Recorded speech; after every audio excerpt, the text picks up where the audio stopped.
70 Palestinian detainees, most serving life sentences or long terms, will be transferred from Gaza through the Egypt-Gaza border. This has been confirmed by an Al Qahira news correspondent stationed on the Egyptian side of Rafah. The detainees' transfer follows their release under a detainee exchange agreement.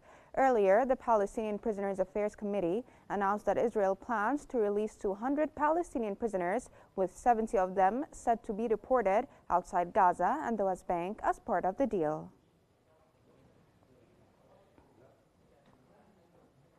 An Egyptian source has revealed that Egyptian and Qatari mediators have been informed that Erbil Yahud is alive and will be released on February 1st.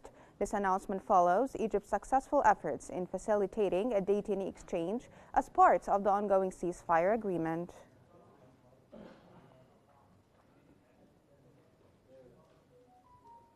Hamas has handed over 4 Israeli soldiers to the International Red Cross in Gaza as part of the second phase of a detainee exchange deal with Israel. The exchange took place publicly, witnessed by hundreds of Palestinian civilians. The soldiers, identified as Karina Arif, Daniela Gilboa, Naama Levy, and Liri Albag, were seen in military uniforms and appeared to be in good health. A formal agreement was signed between Hamas and the Red Cross during the event.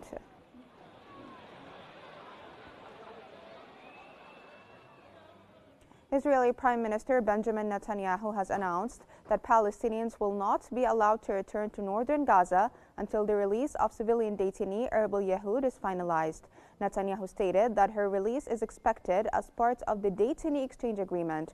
His office emphasized that resolving Yahud's case remains a precondition for Palestinian resettlement in northern Gaza, reaffirming Israel's firm stance during the ongoing exchange process. For your efforts in helping free Israeli hostages. The Israeli army has issued a warning to residents of South Lebanon, advising them to avoid certain areas around several villages. In a statement, the army announced a prohibition on entering many villages and towns in the south until further notice. The statement also emphasized that the Israeli military does not target civilians. The White House has stressed the urgent need to extend the deadline for both the Israeli withdrawal from Lebanon and the ceasefire. In a statement, the White House confirmed that the United States is working closely with regional partners to finalize an extension of the ceasefire, originally agreed upon on November 27, 2024. The statement also noted that President Donald Trump is committed to facilitating the return of Israelis to the north while supporting the Lebanese president and government. The Lebanese army has confirmed its readiness to deploy in the southern border areas, accusing Israel of delaying its withdrawal under the ceasefire agreement.